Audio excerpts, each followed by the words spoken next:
you picked up growing up as an African child that you will definitely pass on to your children? The no technology. 25. Right. Now I'm 25. The stuff that I was doing when I was younger, it makes absolutely no sense to me now. Advice would you give a parent who wants to maintain discipline but also create a relationship where their children can feel safe to talk? And my child wants to touch fire and they're asking me, why can't I touch it? Because I say so. Hand is going to burn and it's going to hurt and we're going to have to end up in a hospital. Today, I hear a lot of teenagers and a lot of young adults. No, I just want boundaries. Tell me why I can't do this. I'm going to do it because why are you not telling me why I can't do it? Hello, everyone. Welcome to the Bridge Podcast, where we create honest conversation between parents and teens so families can understand each other better. If you grew up in an African home or an immigrant household, the word strict is probably very familiar to you. For many parents, strictness came from love. It came from wanting to protect their children, raise them with discipline, and prepare them for the world ahead. But sometimes, what parents intend and what the children experience can be very different. So today, we're having a thoughtful conversation about what strict homes sometimes get wrong, about boundaries. This episode is not about blaming parents. Most parents were doing the best they knew with what they were taught. But if we want stronger relationship between parents and children today, we have to be willing to understand both sides. And to help us explore this conversation, I'm joined by young adults who grew up as an immigrant, who love to share an experience of growing up in an African home as an immigrant seemed like. All right, before we jump into the topic for today, I'm going to let Anu tell us a little bit about herself and what kind of home she grew up in. Was it very strict? Will you tell me it's as strict or were just rules? And how did you feel with the rules? Okay, so my name is Anu. Last name is Oshina. So I grew up in a semi-strict home. It wasn't too strict, but at the same time, it kind of was.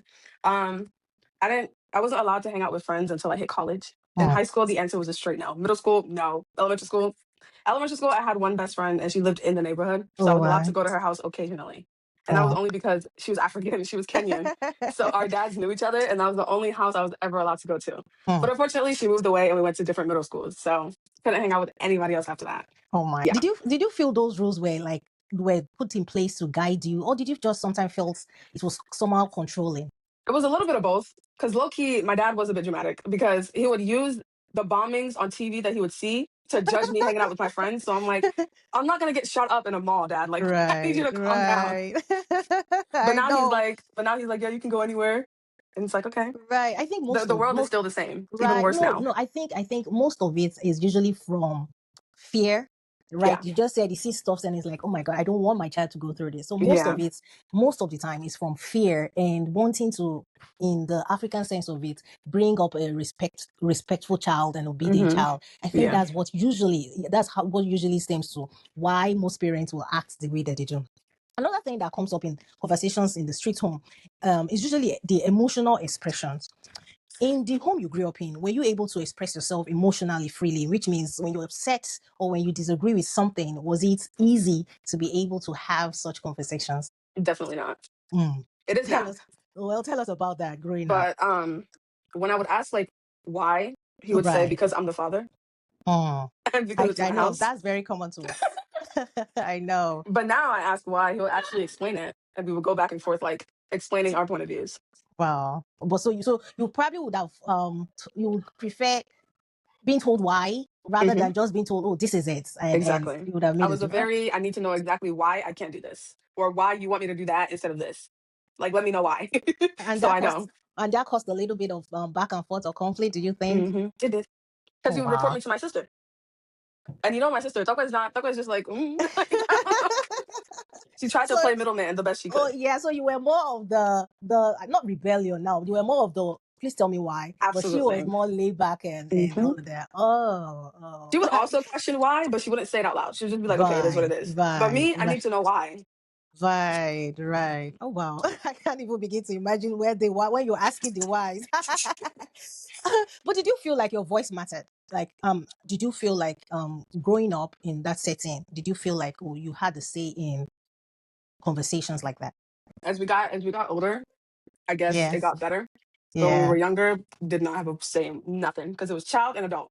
But now it's adult and adult. So so now you probably you just okay. So like put that in contrast now. Growing up and now, what are the differences that you've seen? What are those things that you wish you had it had been different right now compared to what is going on right now?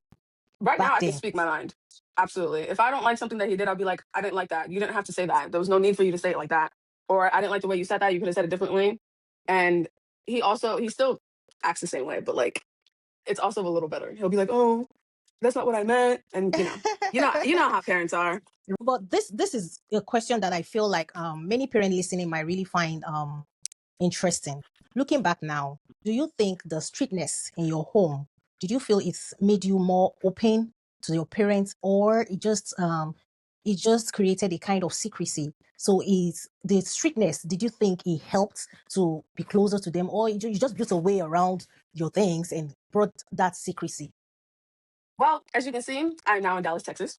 So, like, I would say I would say it brought him and my sister closer, maybe. But for me, I was very, like you said, the word rebellious. I was very like, if you don't tell me why I can't do this, I'm gonna do it, because why are you not telling me why I can't do it? But now it's like, it's not that I don't want to be close to him, but like that barrier is just still standing and it hasn't been broken down yet. I do tell him things, but not all things, because I still have that fear of me getting yelled at like I did when I was younger.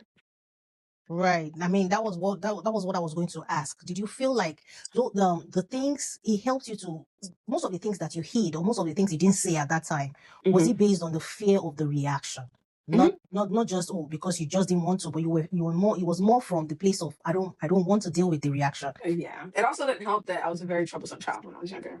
I know the troublesome one. Like it was, yeah. It didn't help that I was a trouble. I feel like if I wasn't a troublesome child, then maybe. But I was very troublesome. Like, and so it was not, it was you, I mean, yeah, there was a part of you that was scared that, if I said this, they probably will react this way. And it was not more of you being troublesome. It was more of, I mean, I don't want to, I mean, they're going to be, I'm afraid of the reaction I'm going to get out of this situation. The reactions were too much. And sometimes it wasn't even that serious. And the reaction was just, the situation could be like a 5 and the reaction is 100. And it's like, okay, imagine if I was out in the street smoking weed. How would you react to that? Right. Or if there was teenage pregnancy, how would you react to that if this is how you're reacting to this little situation?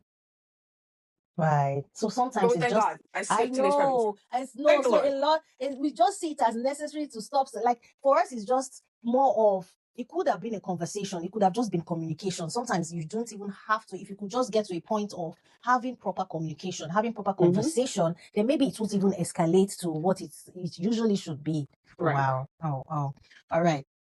One thing parents often realize later is that children carry many feelings that they never express, right? When you think about your younger self, what were you feeling that your parents probably never saw or understood?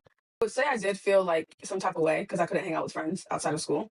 And there was many instances where I joined sports and marching band. And I used that as a lie to hang out with my friends. And that's the reason why I joined those sports and marching band. So I could hang out with my friends outside of Just to school. be able to. Just to be able to hang out with my friends. Did you feel like if you had the conversation, oh, I just want to be able to hang out with my friends. You didn't feel like there was going to be a leveled ground, or there was going to be. The conversation happened when I was in elementary school, and then I tried to get in middle school, and then high school is when I just gave up and was like, just join a sport and use that as a lie. Like on days where we wouldn't have practice, I would say we had practice, and I would get dropped off by a friend or something, just to be able to go out. What's the difference between okay, so I want to shift the conversation a little bit towards boundaries, because that's what is used a lot today. I hear a lot of teenagers and a lot of young adults. No, that's I just want boundaries. Like right now, you want your boundaries and all of that. What's the difference between a healthy boundary and the controlling one? At what points are you able to say, no, this is being controlling, or this is just boundaries? Specifically retaining to Africans, I don't think there's such thing as healthy boundaries, because the parents always take it as, oh, my child doesn't want to talk to me, or oh, my child is going against me because this and the third. They never think about, oh, what did I do to that child for them to be doing that to me? It's always it's you. You're the problem. Right. What do you feel? Okay, but do you feel like sometimes the young adults or the teenagers might also, based on, I know that at that age we have a lot of things ranging, a lot of things going on. Do you feel like some of this, they might stem from the kind of behaviors that the teenagers or the young adult also exhibit? It goes both ways. Right. For sure.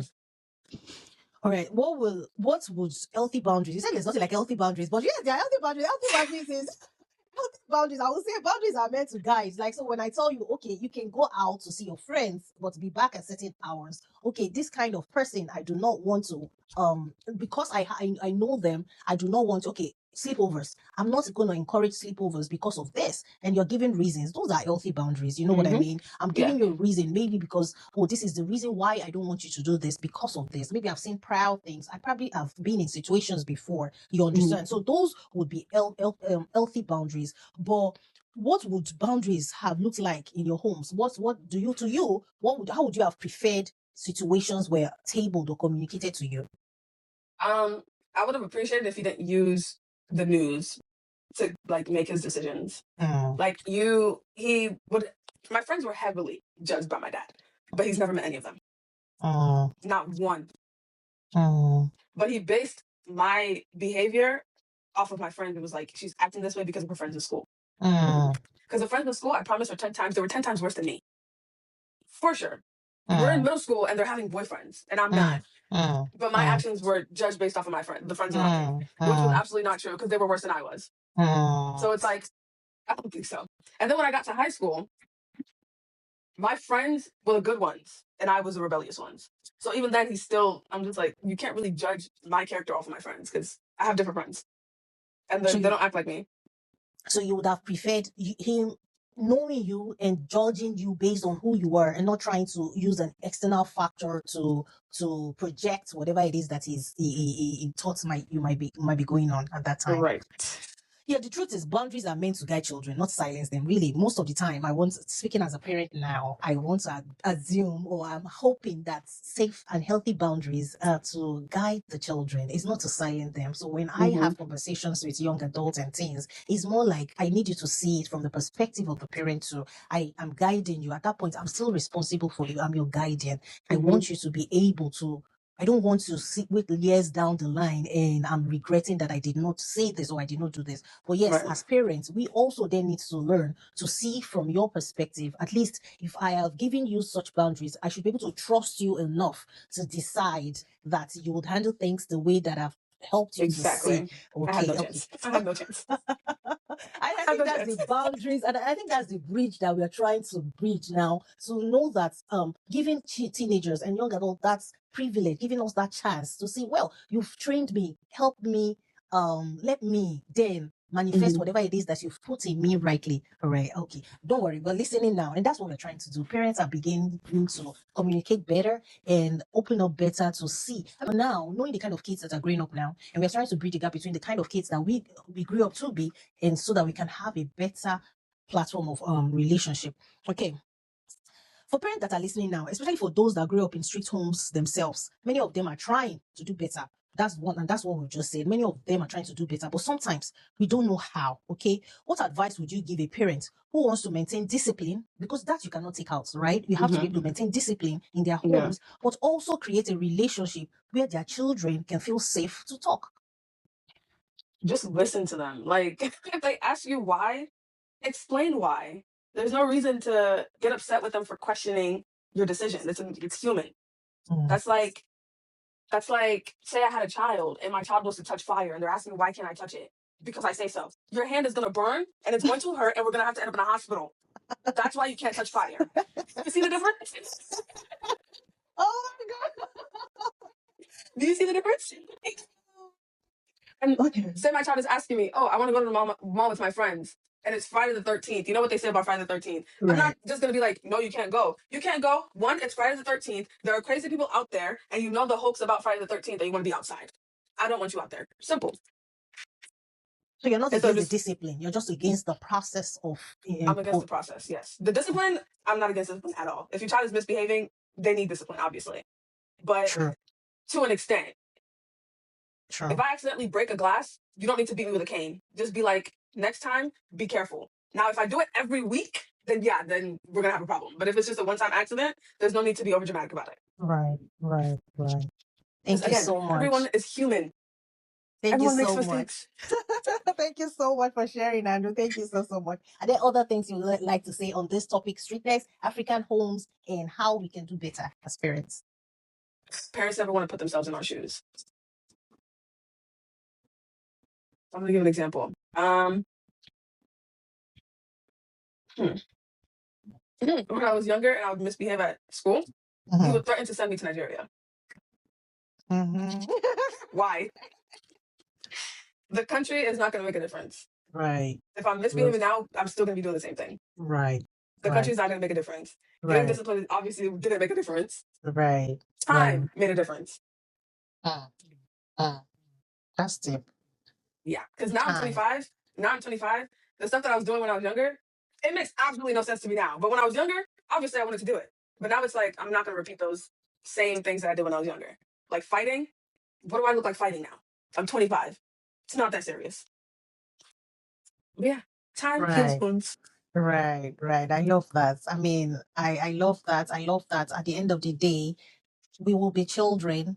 Time will pass. And as long as the mistake or the behavior is not harming you and is not harming anybody, then it will pass. Right. Thank you so much, Anu. Thank you for your time. Thank you for speaking with me. And I'm sure that you've said so much in this very little time, and we are pondering upon it. Okay, so the last one is me. Out of all of this, is there something that you picked up growing up as an immigrant, as an African child, that you will definitely pass on to your children? The discipline. Definitely the discipline and the no technology. Right. Because that's becoming a big thing right now. And that really helps to frame who you are right now. All right. So thank you so much, Anna. Thank you so much for coming. Thank you for invite. We'll call you again some other time when we have other topics to discuss. But thank you. Thank you for this time. I appreciate it. Thank you. All right. Bye-bye.